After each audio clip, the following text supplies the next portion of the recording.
Figure it out. Hello, this is Adam Koralik from Figured Out Productions. The following video is a video of some kind, and I hope you enjoy it.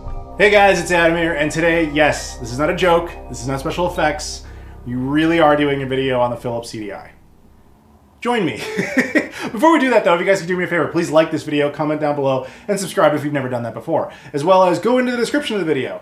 You can please follow me on Instagram, Twitter, Facebook, Discord, Patreon. I appreciate the support on all those platforms, as well as you can check out my new travel channel called Flying and Eating, which is about me going on adventures around the world and picking up crap like this. But yeah, it's a lot of fun. So, that said, yes, we are going to be having a very exciting discussion about the CDI today, and very specifically, I got to give a huge shout out here to Stone Age Gamer.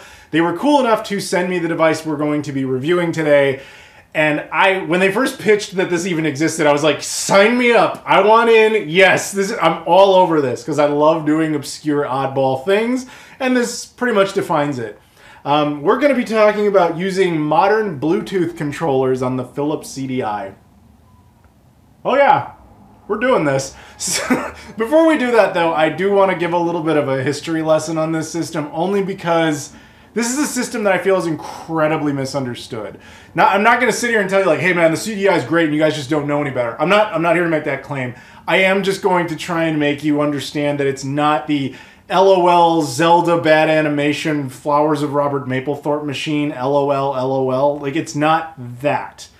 That's the part I think people don't really understand about the system. That's all they typically remember about it is the memes, honestly, that come with those games. I'm going to be, yeah. That and other YouTubers telling them it's a bad system even though they've never seen it and never tried it. If it was actually a game console, then I would actually agree with you. But the thing is, it's really not. You have to understand where this came from. When Philips was making this, it was the late 80s, early 90s. DVDs are like 10 years away. Blu-rays are like 15 years away. Streaming is like 20, 30 years away. Like, it's not there. So at the time, VHS is also ludicrously expensive for private ownership. So Philips had this idea of basically creating a movie format. Yeah, that's basically what the system started out as. So when they sold these to a lot of schools, so they were being put into European schools and American schools, to be fair, and they would just sell them the system along with a bunch of movies and educational entertainment and titles and all that sort of stuff. But they also kind of pitched it as like, hey, it's got additional value. You know, we put a music CD player in it. At the time, that was a super valuable thing because not a whole lot of people had music CD players. So oh, hey, that's another thing. Check mark on the list. Like, that's great value. On top of that, because they were aiming at schools, they had a lot of edutainment titles, hence things like the Flowers of Robert Mapplethorpe, so you could teach kids something and it almost seemed like a game. But very low on that list was the idea, well, if we're going to have people buy this for their home, you know, video games are doing all right. Maybe we can convince the parents to get little Billy to, you know, bug his parents about that one because it also has some games here and there, or, you know, just a little additional value. That's all they really thought about it. And that's why most of the titles, to be frank, aren't that great. However, it is worth noting that that's not what the system was meant to be. It was not meant to be a game console. That was like 6th on the list of their concerns. Yet everybody focuses on it like it was their priority and that they horribly failed. I gotta inform you, the system actually did very well. Just it did well in a completely different market. It was trying to be a home media player, in other words. That said, it does have games. So let's talk about them. Now, that's the most infamous section of games. Everybody remembers these. The Zelda unholy triforces it's referred to, and as well as Hotel Mario. Now, fun fact about Mario, there was actually a second game called Mario's Wacky Worlds, which was unfinished, but dumped onto the internet and totally works on this thing, because this thing reads burned discs. So you can just burn stuff and play it if you want to do that. And there was a third one that people never know about because it was seized by the Canadian government and currently sits in a vault in Ottawa for tax evasion. Look it up. It's a real thing. But yeah, there were these official Zelda games as well. Now, the funny thing about those is they're licensed. Nintendo put their name on those, even though Nintendo didn't make them. It's a long story that has to do with the history of the Nintendo PlayStation prototype and blah, blah, blah. I've done whole videos on it. Fascinating story. But this was the result of it, these officially licensed games. And they're actually not bad. I know the internet loves to make fun of them, especially the Zelda ones for the bad animation, but the gameplay portions are actually not bad. I'm not going to sit here and say this is Breath of the Wild and you've never played it. I'm just going to say that they're better than their reputation, because their reputation is really just the memes, right? Okay, so they're not bad. But then there's other games that no one's ever really bothered to play, like the Pac Panic, which is a lot of fun, actually. This is like Tetris meets Columns meets Pac-Man. And then this actually an actual version of Tetris, which, funny enough, is probably one of the best games on the system. That's a really good game. Now, the problem is, aside from the CDI hardware being kind of hard to find, it's not impossible. It's more common in Europe. Even if you do get it, finding a controller to play it with is almost impossible. Like, the controller it came with is like this thing. Now, this looks terrible as a controller. It looks like a Wiimote without any sort of motion capabilities. The thing is, though, as I keep trying to say, this wasn't meant for games. This is meant for a remote. And it's supposed to, like, control movies, go forward, go backward, pause. Suddenly makes a lot more sense, doesn't it? But technically, you could use it for a game, but why would you want to? And there was a few other controllers. There was, like, this weird spoon controller that nobody liked, and so on and so forth. To Philips's credit, they saw this problem and said, okay, let's address it. Probably off the back of those Nintendo titles in particular, they designed this. This is the Philips normal game controller. It looks a lot like a Super Nintendo controller, right? It's a perfectly serviceable controller. Not great, not terrible, fine. And a huge shout out to a buddy of mine named Ronald who hooked me up with this as well as all this CDI stuff like years ago. Yeah, dude, I'm still using it. Thank you very much.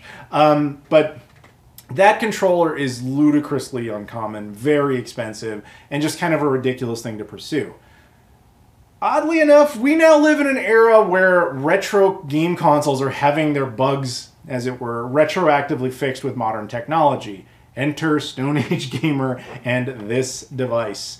This is a Bluetooth wireless controller dongle for the Philips CDI. Yep, we live in that era, guys. So this one, honestly, okay, if you were going to buy this, there's a few different ways you can do it. You can see there is a cable hanging off of it. You can get it with the cable, with the device, with the 3D printed case. The whole kit and caboodle version is what I've got here. Originally, the cable comes in this plastic bag. I obviously had to like rip open the bag to get to the cable. Or you can buy just the board, like the mix and match, whatever you're comfortable with doing. I wanted the whole version just because I wanted the whole version. So the cable is essential because it's how the device communicates with the system, because obviously the system wasn't designed for Bluetooth controllers. So the system actually has two controller ports, one on the front, which is what it's connected to and which is the one you're going to want to use, but there's actually also a second controller port in the back. Yeah, that's dumb. I got no defense of that. I don't know why Philips would do that, but that's what they did. But on the device itself, it has, you know, the aforementioned port necessary for communication. The 3D printed case is color toned and matches the rest of the systems, which I think is nice. It says CDI and has a little Bluetooth logo, but on the side it has these two additional points of interest. One is a USB micro port. That's actually intended for firmware updates or potential firmware updates. It's my understanding at this point in time there are none, but they could happen if this thing sees enough success. And the idea would be maybe adding additional Bluetooth support for things like mice and keyboards, because there are actually games that could benefit from that. Or who knows what else, maybe wider array of controller support. I'm not entirely certain. And the other one is just a switch that simply enables or disables it. When it's in the left position, the thing will be active and will be seeking a Bluetooth signal. When it is off, it doesn't do anything. My assumption, and this is pure speculation, I don't know this, my assumption is if you're going to do a firmware update, they probably want it in the off mode, but I guess I don't really truly know that, so don't quote me on it. But that's really in a nutshell what this little device is. So on their website, they maintain that this works with Bluetooth controllers, so it doesn't work with like Wi-Fi enabled controllers, so that makes it oddly a little limiting.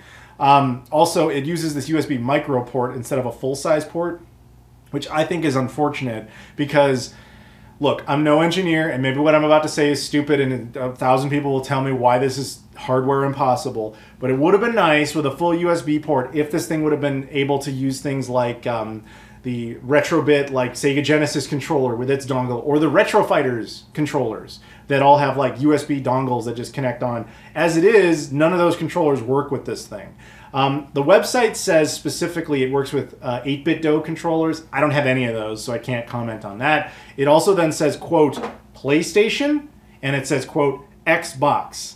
Very generic terms. Obviously, they don't mean original, so I'm not really sure what they're getting at. But I did try it with, like, Xbox One and Xbox Series X controllers. They did not work. And it's my understanding that those use Wi-Fi tech, so it makes sense that they wouldn't. PlayStation 3, 4, and 5, I understand, again, that's what I've read, that they use Bluetooth. I don't pretend to know I'm going to be honest, I don't pretend to know all the hardware differences, just that one uses it and one doesn't. But apparently those use Bluetooth, but all three of them, I could not get this to sync to them. And I don't know if I was doing something wrong. It is possible that I was. But on their website, it just uses very generic terms. And I think they're referring to various third-party controllers. But I'm not sure.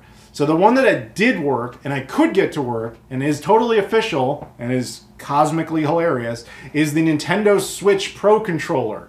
This totally works.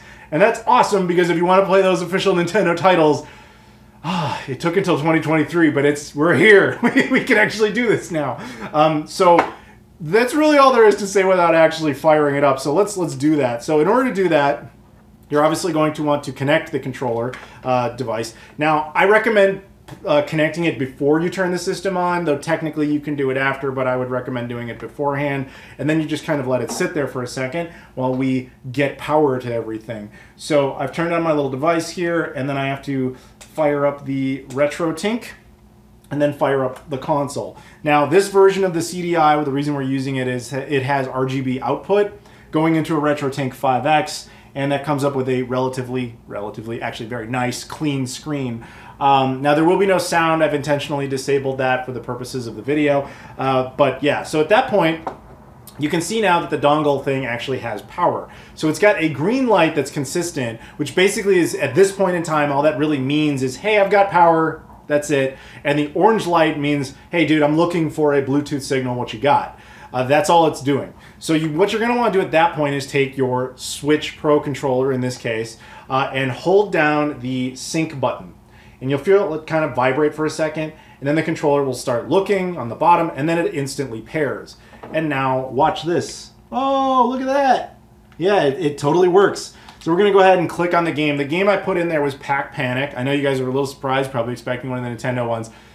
They're too hard to play from this angle. Not that I'm going to be amazing at Pac Panic, but at least I would have a shot with it. I just kind of want to show you guys some of this in action. But it totally works. And it gets a little, it takes a while to kind of memorize the mapping of the controls. Dude, see, the CDI actually offers really clean video. People don't tend to know that about the system. Again, because it was meant for video output. It was supposed to offer good video. But we'll go ahead with that. And this is actually a good game, by the way. I remember picking this up in a random video game store in Brussels. So we're going to go with that first one, confirm that.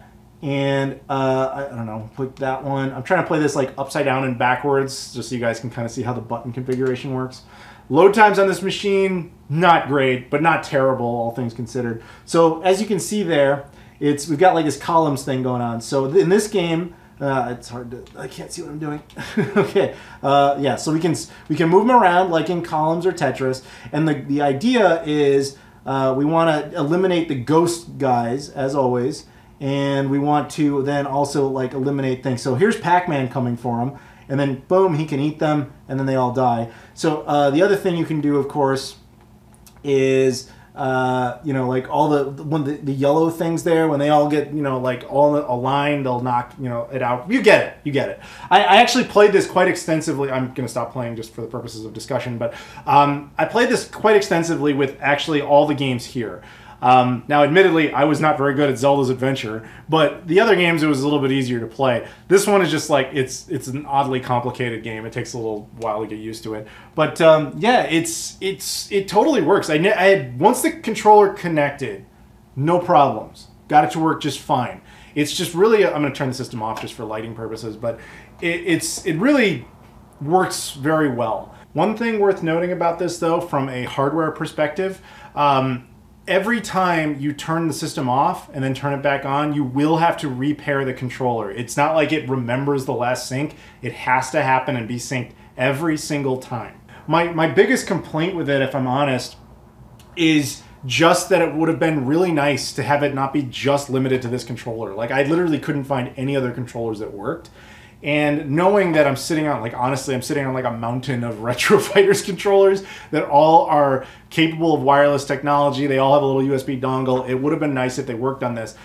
I don't know if it's possible to release a firmware update to make those compatible, provided you also, of course, had a USB-A to USB micro physical adapter. Granted, that's different tech, but like, if it was possible to merge all that and then have all those controllers work, that would be awesome. But I'm not complaining. Like, you know, the Switch Pro controller is common enough, it's good enough that I think you could, you can go ahead and get that if you really want to. So yeah, I really have no complaints beyond that. The thing is, it worked perfectly well with the experiences I wanted to have with it. And it's really nice because it makes it very possible to play the CDI now, which I know is a funny sentence to hear, but as much as we mock the system, it's very misunderstood, and there are some like legit games that live and die on this system.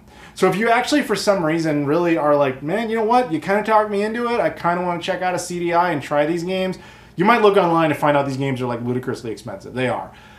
So what I would suggest, the CDI 220 here is probably the most import compatible one that I'm aware of because of, again, power supply wise, it works on American power outlets. They're relatively common in Europe. Then when you get this, obviously that solves the controller problem, and the system plays burn discs, so really you can just download them, burn them, and try them. That's up to you. And then video output, if you don't want to go through the whole SCART option, it also just has native onboard composite. Doesn't look anywhere near as good, but it does work. So yeah, so that'll kind of do it, to be totally honest with you guys. There's not really much else to say because it works. It does what it's supposed to do. I think the cable is a little ludicrously long, but at the same time, that could very much depend on your setup. Maybe you wouldn't need it to be that long. I don't really know. Or they were possibly factoring in somebody buying another one and using one in port number 2. I don't really know, but hey, it is what it is. So, huge shout out to Stone Age Gamer again. If you want to pick this up, there's a link in the description. You can go ahead and get it there. And to the guys who actually designed this, even if people watching this are like, I don't really need this thing, can we just give these guys a round of applause for the fact that they said, I'm going to address a problem with the CDI with modern tech in 2023. Nobody else would have bothered. These guys did it, and if nothing else, round of applause for that, because I love that the engineers of today, a lot of them are taking the time to fix retro problems that have existed for 20, 30, 40 years, whatever it is. That's, to me, is just MVP level stuff. So thank you to you guys. You have made my ability to play this system much easier, much nicer, much more convenient, and hopefully someone out there feels the same way. Thank you guys very much for watching. Again, links in the description to Twitter, Instagram, Facebook, Discord, Patreon. Please like, comment, and subscribe. Thank you very much. I'll see you all later.